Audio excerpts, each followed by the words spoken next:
Hello everyone and welcome to another Top 5 Records video and another one in the series in which I am taking a closer look at the full discography of the Rolling Stones. And I'm focusing primarily, I'm focusing on the UK chronological order, but I've just done a video about their 5th studio album, Between the Buttons, and I have to make an exception. Just as I've done with the Beatles videos that you can see on my channel. I've also done a full discography on the Beatles.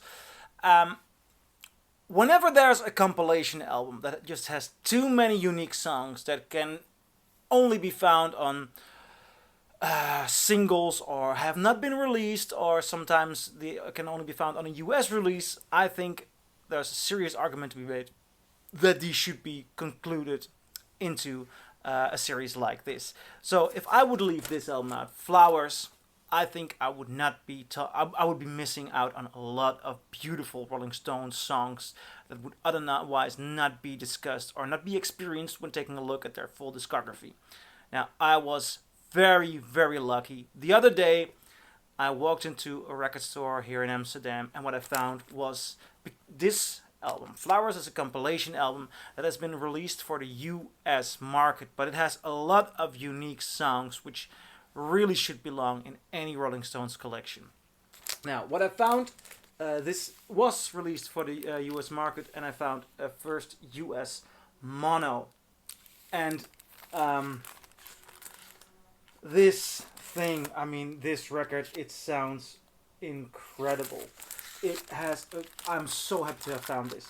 And I'll talk about the sound later on. Let's first get into why this should be included. Because, first of all, the track list starts with Ruby Tuesday.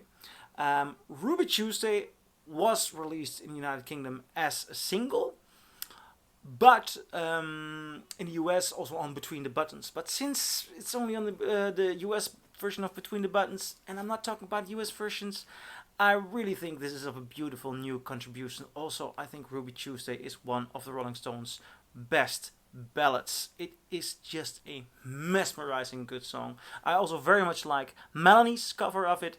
I think it is one of those big, brilliant 60s hippie ballads, and it's awesome. And then after Ruby Tuesday, you get Have You Seen Your Mother, Baby, Standing in a Shadow, which was only a single as well. So if you want it on an album, you gotta get Flowers. Then after that, you get Let's Spend a Night Together, which was on the US Between the Buttons, but in the UK, you have to get this album if you want to listen to it on an album or on a single. So many unique songs, and Let's Spend the Night Together. I mean, Ruby Tuesday, Have You Seen Your Mother, Baby, Standing in the Shadows, Let's Spend a Night Together. After one another, those are 3 incredible good songs, and they are so powerful. Then we go to Lady Jane, which I have not discussed the song itself, I believe. I have mentioned it in the UK Aftermath, so that's not really original. Out of Time is on here, which is also on Aftermath. Then you get My Girl, which is, I believe, a unique recording of from May 1965, something like that. Unique song on the album, love it. Then you get to the second side, and it gets a bit less interesting. The first 4 songs are on Between the Buttons and on Aftermath in the British versions, but talking to a unique attitude, Ride On Baby, Sitting on a Fence, were recorded for the sessions of Aftermath, but only released on this album. So, and these are both very nice, lovely songs. They are Aftermath songs, but they have a likeness of the Between the Buttons album, and I think they're both very, very nice, chill, lovely songs. I really think this is a hippie album. I think this is a really nice flower power album. Of course, the record is called Flowers. There is a big flower power kind of graphic design to it, but also the attitude. It's a beautiful, light-hearted album with loads of great classic Rolling Stones songs, so this cannot be missed.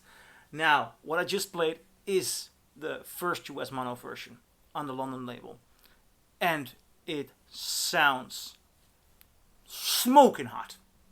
Seriously, it is beautiful, deep sound, a nice, very, very nice bass. You know, I listened to just listened to the Mother's Little Helper and on a UK stereo, and of course you shouldn't compare stereo with mono pressing wise, but the way it sounds on this US mono pressing, it blows the UK stereo away. Beautiful, deep bass, so much more power to it, and the entire album. I mean, try and find a US mono of this, and you will not be unhappy. As a matter of fact, I paid about €8 for it. €8 for so much happiness. So I really dig this album, and I'm curious, what do you guys think? Do you agree? Do you disagree? Leave a comment below, and I'll see you in my next video. Bye.